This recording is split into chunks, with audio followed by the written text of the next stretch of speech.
ਰੁਪਈਆ ਕੀ ਚੰਗਾ ਇਹ ਭਾਈ ਦਾ ਹੈਲੋ ਭਾਈ ਜੀ ਭਾਈ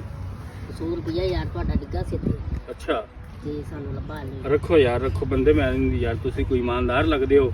ਤੇ ਇਹ 100 ਰੁਪਈਆ ਹੋਰ ਪਕੜੋ ਤੇ ਤੁਸੀਂ ਵੰਜੋ ਕੋਈ ਸ਼ੈਂ ਖਾਓ ਐਸ਼ ਕਰੋ 100 ਰੁਪਈਆ ਤੁਹਾਡਾ ਇਨਾਮ ਹੈ ਬੰਦੇ ਮੈਨੂੰ ਕੋਈ ਇਮਾਨਦਾਰ ਲੱਗਦੇ ਹੋ ਮਿਹਰਬਾਨੀ ਤੁਹਾਡੀ ਆਇਆ ਤੇ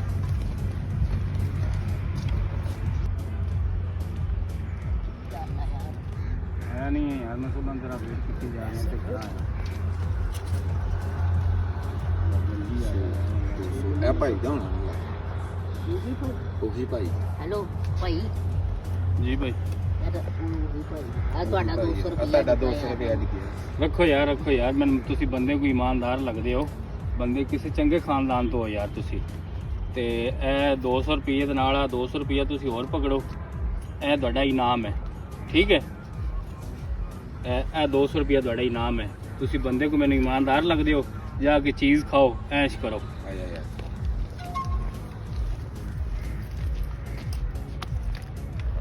ਯਾਰ ਪਰ ਉਹੀ ਬੰਦਾ ਨਹੀਂ ਕਹਿੰਦੇ ਹਾਂ। ਪੈਸੇ ਦੇਣੇ ਆ ਤੇ ਉਹ ਆਪਾਂ ਨੂੰ ਡਬਲ ਦਿੰਦਾ ਹਾਂ ਡਬਲ ਦਿੰਦਾ ਹਾਂ ਇਹ ਉਹੀ ਆ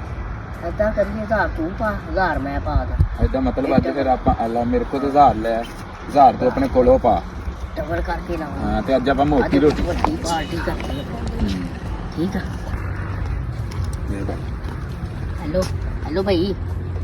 ਜੀ ਭਾਈ ਯਾਰ ਆਹ ਤੁਹਾਡਾ 2000 ਰੁਪਇਆ ਡਿੱਗਾ ਸੀ ਥੱਲੇ ਅੱਛਾ ਤੇ ਹਲੋ ਆ ਤੁਹਾਡੇ ਮਿਹਰਬਾਨੀ ਯਾਰ ਸ਼ੁਕਰੀਆ ਯਾਰ ਮਿਹਰਬਾਨੀ ਮੈਨੂੰ ਯਾਰ ਤੁਸੀਂ ਕਹਿੰਦਾ ਬੜੇ ਕੋਈ ਨੇਕ ਬੰਦੇ ਤੇ ਚੰਗੇ ਖਾਨਦਾਨ ਦੇ ਲੱਗਦੇ ਹੋ ਤੇ ਤੁਸੀਂ 2000 ਡਿੱਗਿਆ ਸੀ ਮੈਨੂੰ ਦੇ ਦਿੱਤਾ ਕਹਿੰਦਾ ਅਜਰ ਨਾ ਤੁਹਾਨੂੰ ਅੱਲਾਹ ਪਾਕ ਦੇਗਾ ਤੇ ਅੱਲਾਹ ਪਾਕ ਨੇ ਤੁਹਾਨੂੰ ਬੜਾ ਹੀ ਦੇਣਾ ਤੇ ਮੈਨੂੰ ਤੁਸੀਂ ਕਿਸੇ ਨੇਕ ਤੇ ਚੰਗੇ ਖਾਨਦਾਨ ਦੇ ਲੱਗਦੇ ਹੋ ਬੜੀ ਮਿਹਰਬਾਨੀ ਯਾਰ ਤੁਹਾਡੀ ਅੱਲਾਹ ਪਾਕ ਤੁਹਾਨੂੰ ਖੁਸ਼ ਰੱਖੇ ਮਿਹਰਬਾਨੀ ਯਾਰ ਤੁਹਾਡਾ ਸ਼ੁਕਰੀਆ ਯਾਰ ਹੈ ਖੁਸ਼ ਰਹੋ ਐਸ਼ ਕਰੋ ਨੀ ਮੈਂ ਰੁੱਲਿਆ ਭੁੱਲਿਆ ਨੀ ਮੈਂ ਗਲੀ ਬਾਜ਼ਾਰ